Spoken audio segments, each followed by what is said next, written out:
Chilime hydro पावरदेखि ऊर्जा क्षेत्रमा विगत लामो समयदेखि परिणाम दिँदै विद्युत प्राधिकरणको कार्यकारी प्रमुख हुँदाखेरि जुन लोड सेडिङ अन्त गर्यौं, चिलिमे हाइड्रो पावरमा गएर हामीले एउटा जनतालाई कसरी एउटा समृद्ध बनाउन सकिन्छ, जनतालाई कसरी आर्थिक रूपमा सम्पन्न गर्न सकिन्छ भनेर एउटा मोडल एक्सरसाइज गरेर आयौं।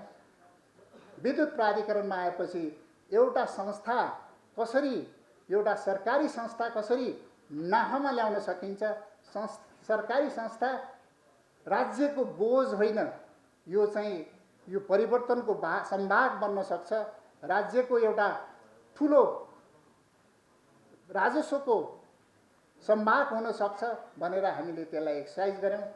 एउटा विद्युत प्राधिकरणबाट हामीले कार्यकारी भूमिका निभाउँदै गर्दाखेरि लोड सेडिङ अन्त्य भयो।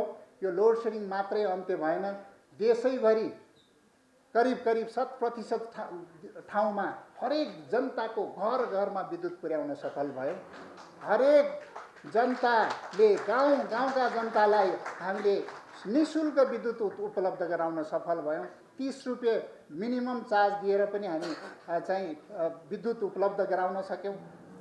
ठाउँमा गाउँमा तराईमा सिंचाइमा हामीले करिब निःशुल्क 2 रुपैयाँ प्रति युनिट मात्रै विद्युतमा शुल्क लिएर दिन सफल भयौं। यो देशमा मात्रै विद्युतीकरण होइन, यो देशको जलविद्युतलाई हामीले भारत र बङ्गलादेशसम्म बेचेर हामीले करिब 20 अरब 18 देखि 20 अरब गत साल मात्रै हामीले आयात निर्यात गरेर कमाउन सक्यौं। र यो नेपालको विद्युत हामीले त्यो बेला आयात मात्रै गर्थ्यौं भारतबाट, अहिले हामीले नेपालको विद्युत निर्यात गर्छौं। हामीसँग 800 मेगावाटको थियो त्यो बेला, अहिले करिब 4-5 हजार मेगावाट पुग्न थालेको छ। यो ठुलो परिवर्तन भयो। यो नेपालको एउटा ऊर्जा क्षेत्रमा एउटा क्रान्ति भयो। ऊर्जा क्षेत्रमा एउटा ठुलो सफलता प्राप्त भयो। घाटामा भएको संस्था 8 वर्षमा करिब 1 खरब भन्दा बढी नाफामा ल्याउन सफल भयो। यो आर्थिक क्रान्ति एउटा संस्थाभित्र गर्न सक्दो रहेछ।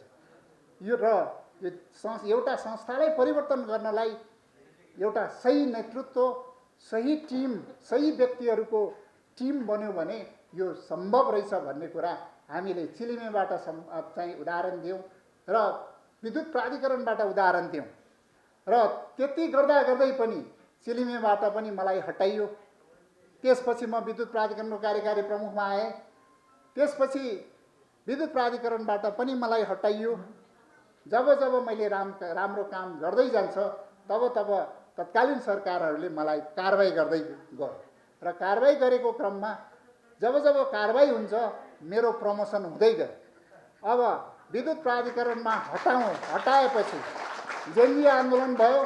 जेनजी आन्दोलनपछि बनेको सरकारमा मलाई 3टा विकासे मन्त्रालयको जिम्मेवारी लिनुपर्ने बाध्यात्मक स्थिति आयो।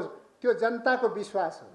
जेनजी आन्दोलनका शहीदहरूको सपना पूरा गर्नलाई जेनजी साथीहरूले गरेको आग्रह अनुसार म त्यो मन्त्रालयमा पुगेको थिएँ। त्यो 3 महिनाको मेरो कार्यकाल एउटा धेरै विषयहरूमा हामीले जति काम गर्यौं, यो स्मरणयोग्य कामहरू गर्यौं। 3 महिनामा हामीले 107 वटा काम गरेर यो देशमा 3टा मन्त्रालय 1 जना मन्त्रीले चलाएर यो देशमा सफलतापूर्वक 3 महिनाभित्र डेलिभरी दिएर परिणाम दिएर निस्किन सफल हुँदो रहेछ भन्ने हामीले त्यो स्थापित मान्यतालाई प्रमाणित गरेर देखायौं। जुन कुरा हाम्रो डकुमेन्टले र सम्माननीय प्रधानमन्त्रीले आफैले बोलेका कुराहरूबाट पनि तपाईले सुन्नु भएको छ, बुझ्नु भएको छ। जुन विषयमा हामी समस्याग्रस्त विषयहरूलाई सम्बोधन गर्नलाई छलफलमा अगाडि बढ्नुपर्ने स्थितिमा मन्त्री परिषदको एउटा प्रमुख मन्त्रीको हैसियतले मैले त्यस्ता समस्याहरू वार्ताहरूमा सहभागी भएर मेरो मन्त्रालयभन्दा बाहिरको पनि समस्याहरूलाई समाधान गरेको छु। यो बन्सरे डाँडाको फोहोरको कुरा गर्नुहोस्, हुन त यो नगरपालिकाको समस्या थियो। यो नगरपालिकासँगै शहरी विकास मन्त्रालयको पनि जोडेको हुनाले त्यसको समाधानको लागि म साइटमै पुगेर समाधान गरेँ। त्यो ठुलो चाहिँ यो नगरपालिका र यो मन्त्रालय, यो मन्त्री परिषदको एउटा ठुलो समस्या हामीले समाधान गऱ्यौँ। मेलम्ची खानेपानीको समस्या समाधान गऱ्यौँ र धेरै ठुला ठेक्का पट्टाहरूमा समस्या थियो। पुल बन्दैन थियो, सडक बन्दैन थियो, धेरै समस्या थिए। ती समस्याहरूलाई समाधान गर्न साइटमै पुगेर ती समस्याहरूलाई समाधान गर्दै त्यस्ता प्रोजेक्टहरू तत्काल सुरुवात गर्ने र त्यस्ता प्रोजेक्टहरू सम्पन्न गर्ने काममा हामीले ठुलो चाहिँ परिवर्तन र ठुल्ठुला निर्णयहरू गऱ्यौँ, जसले गर्दा आज धेरै ठाउँमा सडक, पुल, हाइड्रो पावर, ट्रान्समिसन लाइन र बिल्डिङका प्रोजेक्टहरू धेरै चाहिँ फास्ट ट्र्याकमा अगाडि बढेको छ। 15 वर्षसम्म प्रोजेक्टहरू लिने, काम नगर्ने, पुलहरू नबन्ने, जनतालाई दुःख दिने कामको अन्त्य गरेका थियौँ हामीले। करिब 250 भन्दा बढी ठेक्काहरूलाई हामीले तोडेर ती ठेक्काहरूलाई हामीले फेरि रिटेन्डर गरेर काम अगाडि बढायौँ र त्यसरी चाहिँ एउटा पेनाल्टी हुन्छ। यसरी काम नगर्दाखेरि त्यसको जिम्मेवारी ठेकेदारले बेहोर्नुपर्छ भन्ने एउटा मान्यता स्थापित गर्दाखेरि धेरै कामहरू अगाडि बढेको छ र यो विकासको मोडल हामीले अब आगामी सरकारले स्थापित गर्नुपर्ने हुन्छ। धेरै कामहरू, धेरै ठुल्ठुला प्रोजेक्टहरू, बुढी गण्डकीदेखि लिएर अपरवनदेखि लिएर धेरै ठुल्ठुला प्रोजेक्टहरू हामीले अगाडि बढायौँ। 115 दिनमा पनि धेरै काम गर्न सकिँदो रहेछ भन्ने एउटा उदाहरण हामीले प्रस्तुत गऱ्यौँ। अब मैले 3 महिनाको 115 दिनको मन्त्री भएँ। अब मैले हुन बाँकी एउटै छ, प्रधानमन्त्री हुन बाँकी छ। तपाईँहरूले यसमा सहयोग गर्नुहोला। अब मैले मन्त्री भएर डेलिभरी गर्ने त्यसको अनुभव, सरकारी कार्यालयहरूमा ब्युरोक्रेसीको अनुभव, एउटा टेक्निकल चाहिँ पर्सनको हिसाबले, एक्सपर्टिजको हिसाबले लिएको अनुभव र ब्युरोक्रेसीको अनुभव, एउटा मन्त्री भएर, एउटा राजनीतिक व्यक्तित्व भएर लिएको अनुभवले र एउटा भिजनसहित एउटा डेलिभरी दिन सक्ने र जनताले विश्वास गरेको पात्रको रूपमा अब प्रधानमन्त्री भएर यो देशको कायापलट गर्नुपर्छ। यो देशको कायापलट गर्नलाई अब यो नेतृत्वमा जानुपर्छ। अब हामी जबसम्म नेतृत्वमा पुग्दैन हामीले बोलेर हुँदैन। नेतृत्वमा पुग्ने भनेको यो देशको सबभन्दा सर्वोच्च नेतृत्व भनेको प्रधानमन्त्री हो। कार्यकारी भूमिका हो। प्रधानमन्त्री सही भयो भने मात्रै मन्त्री सही हुन्छ र सचिव सही हुन्छन्, तलसम्म सही हुन्छ। भ्रष्टाचार मुक्त देश बन्न सक्छ। जबसम्म प्रधानमन्त्री सही हुँदैन यो देश समृद्ध हुन सक्दैन, सुशासन कायम हुन सक्दैन। यो स्थापित मान्यता हो। सही व्यक्ति सही ठाउँमा, राजनीतिमा पनि सही व्यक्ति सही ठाउँमा हुनैपर्छ। हामीले यो राजनीति गर्न आएको बाध्यताले हो।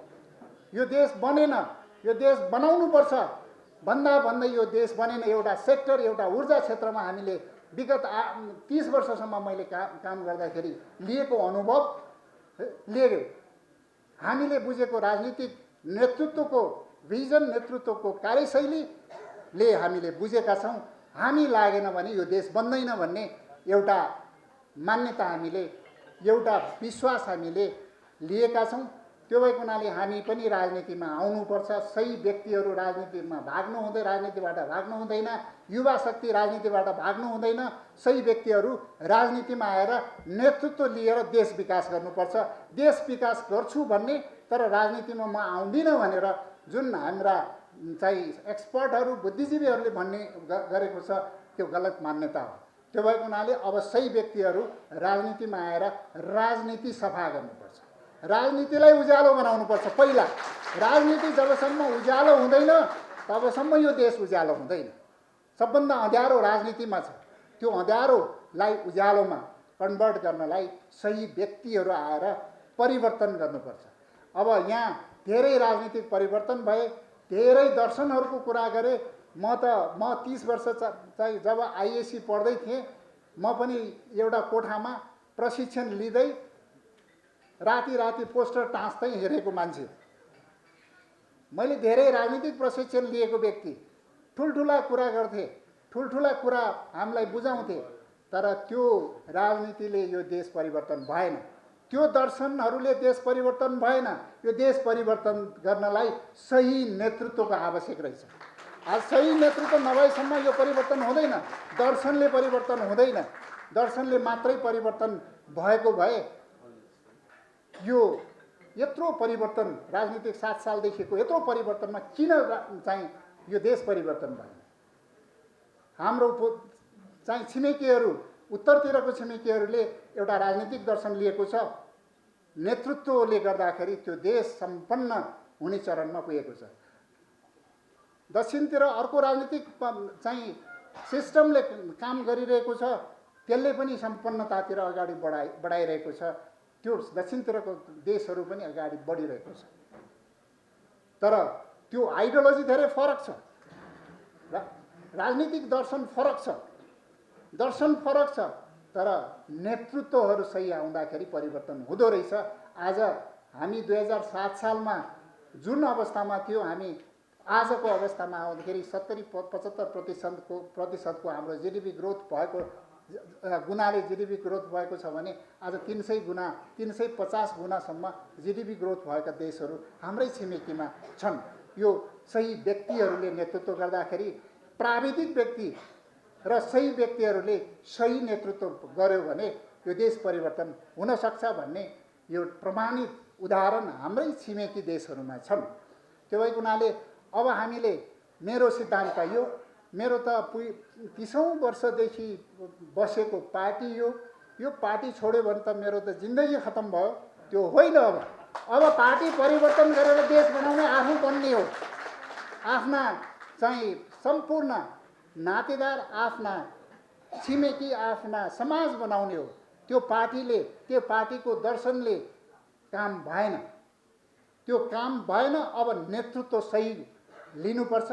सही नेतृत्व लिने, सही चाहिँ देशको लागि एउटा आर्थिक रूपान्तरण गर्ने भिजन भएका पार्टी र नेतृत्वलाई लिएर अगाडि बढ्नुपर्छ। यो रामेछापको विषयलाई हामीले हेर्दै गर्दाखेरि म लामो समयसम्म रामेछापको सबै राजनीतिक पार्टीको र सबै राजनीतिक पार्टीमा लागेका साथीहरूको अनुभव मसँग छ। उहाँहरू धेरै पार्टीहरूमा लाग्नु भएको छ र धेरै जसो साथीहरू निरन्तर एउटै पार्टीमा 30-40 वर्षसम्म लाग्नु भएको छ। उहाँलाई दुःख लाग्न सक्छ अब आएर पार्टी परिवर्तन गर्नु पर्दाखेरि, तर जुन हिसाबले तपाईँले पार्टी परिवर्तन गर्दै हुनुहुन्छ, यो देशको समृद्धिको लागि, आगामी आउने पुस्ताको लागि तपाईँहरूले ठुलो योगदान गर्दै हुनुहुन्छ। त्यसरी बसेर हुँदैन। सही व्यक्तिहरूलाई अब अगाडि बढाउनुपर्छ, सही नेतृत्वलाई अगाडि बढ्नुपर्छ, सही चाहिँ पार्टीलाई अगाडि बढाउनुपर्छ। हामीले एउटा परिणाम दियौँ, परिणाम दिएर आएका हौँ। आज कुलमान घिसिङलाई एउटा सोसल मिडियामा स्ट्याटस लेखेर भाषण गरेर यो देशमा सबैले चिनेको पनि होइन। मैले फेसबुक स्ट्याटस कहिले पनि हेर्दैन थिएँ, लेख्दैन थिएँ। म यो विद्युत प्राधिकरणबाट बाहिरिएपछि अनि फेसबुक पेज एउटा बनाएर अलिअलि मैले लेख्न थालेँ। म कहिले पनि चाहिँ सोसल मिडियामा त्यति आउने मान्छे पनि होइन र मिडियामा आउने मान्छे पनि होइन। मलाई चिनेको भनेको एउटा डेलिभरी दिएको व्यक्ति, यो मान्छेले केही काम गरेको छ, यो मान्छेले केही काम गर्छ भनेर आम जनताले विश्वास गरेको, सद्भाव राखेको, माया गरेको व्यक्ति भएर मात्रै आजसम्म म बाँचिरहेको छु, अगाडि बढिरहेको छु। नभए मेरो अवस्था के हुन्थ्यो तपाईँहरूले सुन्नुभएको छ। आज जनताको विश्वासले मात्रै आजसम्म म कुलमान घिसिङ भएर बसेको छु, एउटा उज्यालोको आइकन भएर बसेको छु। अब यो विश्वासलाई शक्तिमा परिवर्तन गरेर यो देशको नेतृत्वमा पुग्नुपर्छ भन्ने मेरो मान्यता हो। तपाईँहरूले यो अब आउँदो चुनावमा यसको लागि तपाईँहरूले सहयोग गर्नुहुनेछ भन्ने म विश्वास व्यक्त गर्दछु, अनुरोध पनि गर्दछु। केही हामीले योगदान गरेका छौँ, अब फेरि पनि तपाईँहरूले त्यो योगदानको कदर गर्दै यो तपाईँहरूको अमूल्य मत हामीलाई दिनुहोस्, एकचोटि विश्वास गर्नुहोस्। त्यो विश्वास कदापि हामीले डगमगाउन दिने छैनौँ र त्यो विश्वासले एकचोटि विश्वास गर्नुहोस्, 5 वर्षमा हामी ठुलो रूपान्तरण गरेर देखाउनेछौँ।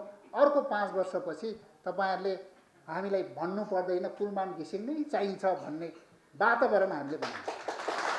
किनभने यो हाम्रो ट्र्याक रेकर्ड पनि हो। म चिलिमेबाट निस्किँदै गर्दाखेरि रसुवाका सबै पार्टीका सबै साथीहरूले कुलमान घिसिङ चाहिन्छ भनेर 1 महिना आन्दोलन रसुवामा गरे, 7 दिनसम्म चाहिँ बोर्डर बन्द गरे र विद्युत प्राधिकरणमा आएपछि म बाहिर निस्किँदै गर्दा पहिलो कार्यकालमा पनि यहाँ ठुलो आन्दोलन भयो र दोस्रो कार्यकालमा निकाल्दै गर्दा पनि ठुलो आन्दोलन भयो। कुलमान घिसिङै चाहिन्छ विद्युत प्राधिकरणमा भनेर भन्नुभयो र मैले केही डेलिभरी दिएर मन्त्री परिषदबाट म बाहिरिएको छु।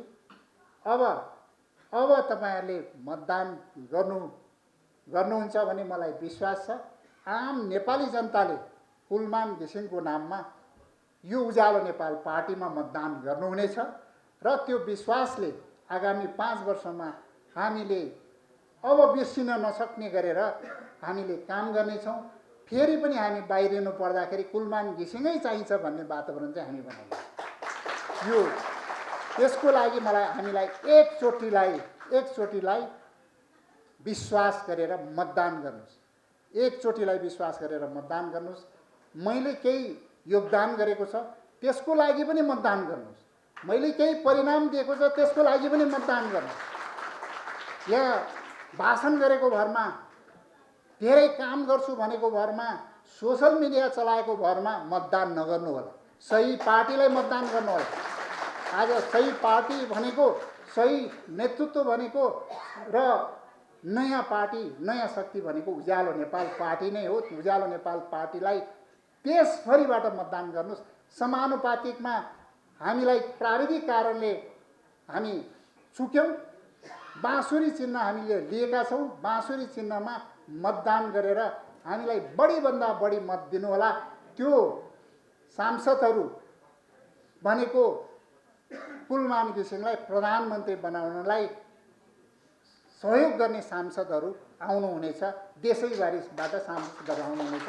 त्यो हुनाले समानुपातिकमा बाँसुरी चिन्हमा छानी मतदान गर्नुहुन पनि म अनुरोध गर्छु र प्रत्यक्षमा हाम्रो देशैभरि कम्पिटिसनमा रहेका धेरै साथीहरू हुनुहुन्छ।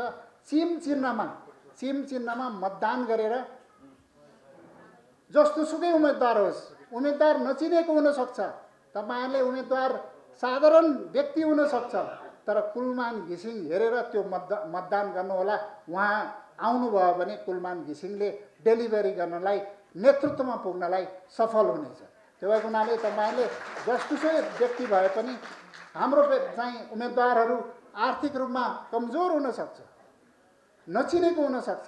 किनभने यहाँ ठुला भन्ने पार्टीहरूमा ठुल्ठुला चाहिँ शक्तिहरू, ठुल्ठुला खर्च गर्ने व्यक्तिहरू लागेका छन्। हाम्रा उम्मेदवारहरू सही व्यक्ति छन्, सही नेतृत्व छन् र चाहिँ विश्वासिला व्यक्तिहरू छन्। जुन ठाउँमा हाम्रो उम्मेदवार उठेको छ कुलमान घिसिङलाई हेरेर मतदान गर्नुहुन पनि म सम्पूर्ण नेपाली जनतालाई, सम्पूर्ण मतदाताहरूलाई हार्दिक अपिल गर्दछु। आज हामीले यो देशमा धेरै कुराहरू, उज्यालो नेपाल पार्टी भनेको यो भर्खर जन्मेको केही पनि हुँदैन। यो परिवर्तनको अहिले नयाँ शक्ति भनेको हामी नै हो भनेर लागेका धेरै साथीहरू छन्। यो सोसल मिडियामा यो क्याम्पेनहरुमा गरेर यो मिडियालाई चाहिँ धेरै ठाउँमा मिडियाबाट चाहिँ प्रचारित गरेर मात्रै यो नयाँ शक्ति बन्न सक्दैन।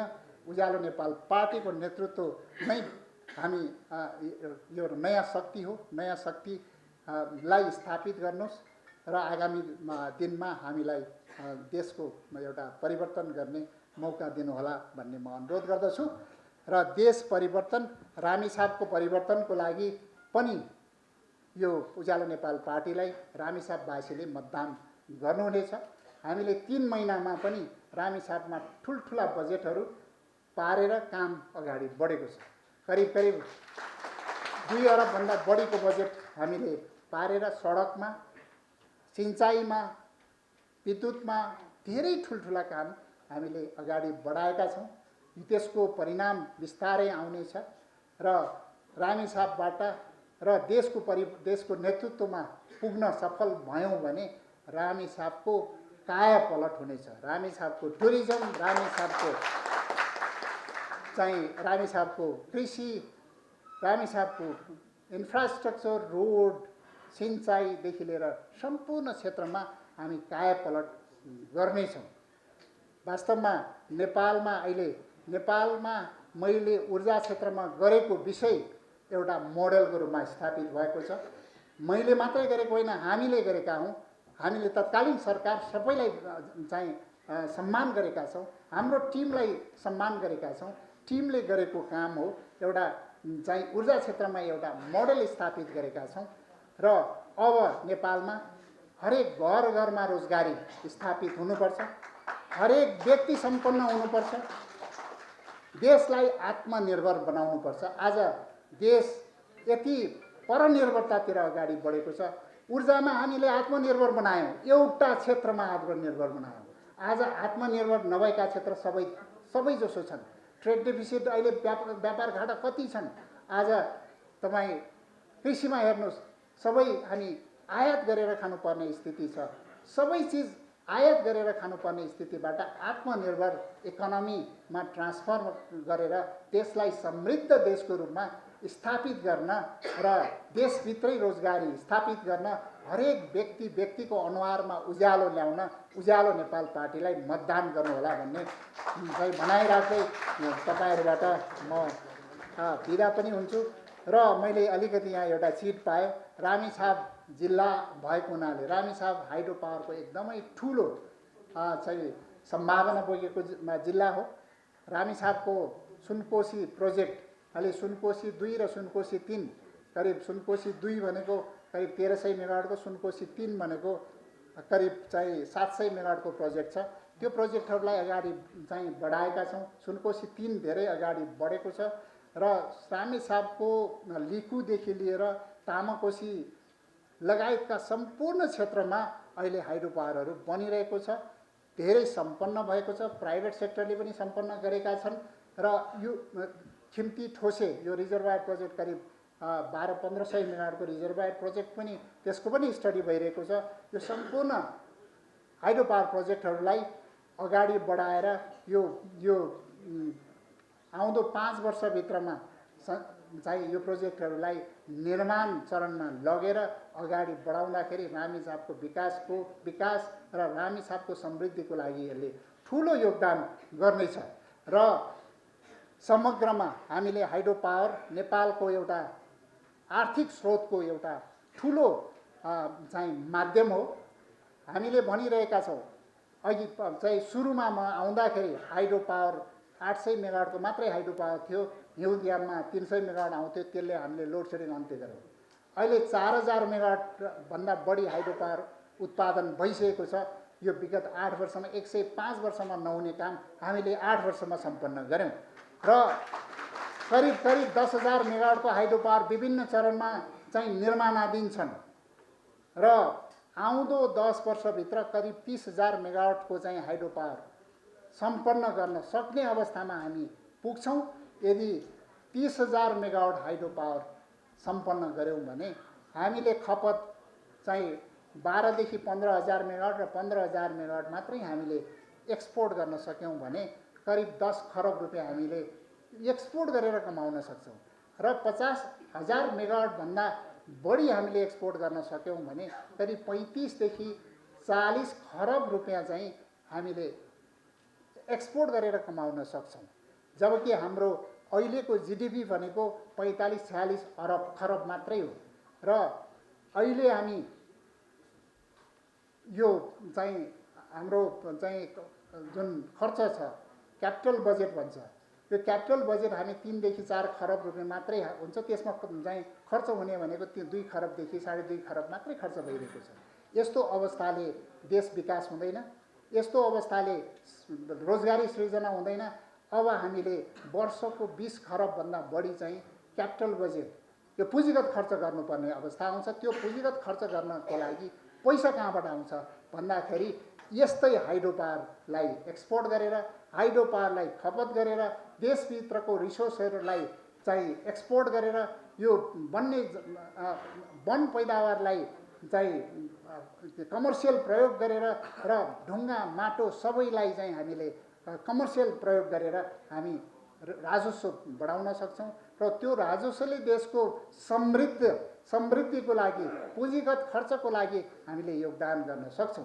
अब आगामी 10 वर्षभित्र अहिले 46 खरबको मात्रै जिडिपी छ भने अहिले आगामी 10 वर्षभित्र 120 खरबको भन्दा बढीको जिडिपी पुर्याउन सक्छौँ भन्ने हाम्रो योजनासहित हामी आएका छौँ।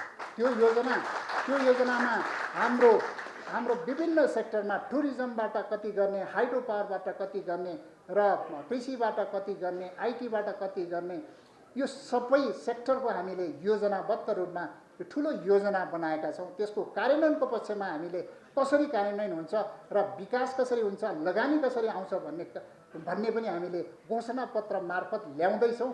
यो देशमा सबभन्दा ठुलो समस्या भनेको कार्यान्वयनको समस्या हो, यो ऐन कानुनको समस्या हो। यो सबै ऐन कानुनलाई खारेज गरेर यो विकास दशक घोषणा गरेर यो विकास दशकको लागि छाता ऐन एउटा ल्याएर यो देशमा यो विकास निर्माण अगाडि बढाउनुपर्छ भनेर हामी घोषणापत्रमा ल्याउँदैछौँ।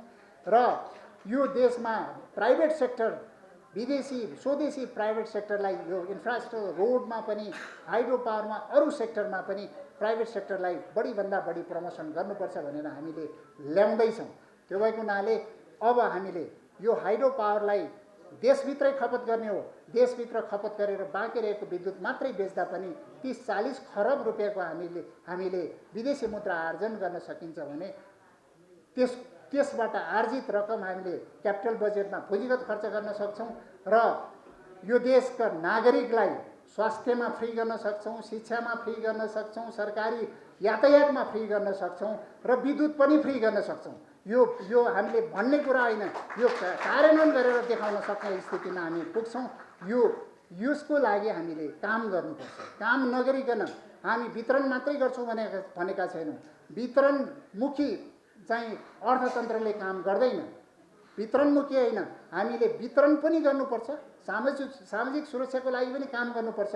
तर क्यापिटल फर्मेसन हामीले चाहिँ हाम्रो सम्पत्ति बनाउने, कहाँबाट हामीले सम्पत्ति बनाउने, त्यो सम्पत्ति हाम्रो यत्रो ठुलो रिसोर्स भएको देशमा त्यो सम्पत्तिलाई हामीले कसरी रियलाइज गर्न सक्छौँ, त्यो सम्पत्तिलाई हामीले कसरी बनाउन सक्छौँ भन्ने भिजन हामीसँग छ। त्यो भिजन भएर पनि कार्यान्वयन भएन भने त्यो सम्भव छैन। कार्यान्वयन गर्ने क्षमता पनि हामीसँग छ। त्यो भएको हुनाले भिजन छ, कार्यान्वयन क्षमता छ भने यो देश समृद्ध हुन्छ। त्यो भएको हुनाले उज्यालो नेपाल पार्टीलाई तपाईँहरूले मतदान गर्नुहोस्। यो देश समृद्ध हुन्छ, छिटै समृद्ध हुन्छ। यो देशबाट खाडीमा चाहिँ अरू देशमा गएर काम गर्नुपर्ने बाध्यता हुँदैन। यो देशका सबै जनताले यहाँ काम गरेर पनि विदेशी चाहिँ कामदार यहाँ आएर काम गर्नुपर्ने अवस्था ल्याउन सक्छौँ हामी। त्यो भएको हुनाले यसलाई तपाईँहरूले यो उज्यालो नेपाल पार्टी हामी एउटा भिजन कार्यान्वयनको एक्सन प्लान बनाएर अगाडि आएका छौँ। यसलाई सपोर्ट गर्नुहोला। र यो आज रामेछाप जिल्लाबाट यहाँ उपस्थित सम्पूर्ण दाजुभाइ दिदीबहिनीहरूले यो जुन कार्यक्रम गरेर केही बोल्ने मौका, केही हाम्रो चाहिँ भिजन दिने मौका दिनुभयो, त्यसको लागि पनि धन्यवाद छ। म फेरि पनि भन्छु, मेरो जिल्ला, म जन्मेको जिल्लाबाट, रामेछापबाट उज्यालो नेपाल पार्टीको उम्मेदवार हार्नुभयो भने तपाईँहरूलाई लाज लाग्नेछ, तपाईँहरूले जिताएर पठाउनु। धन्यवाद।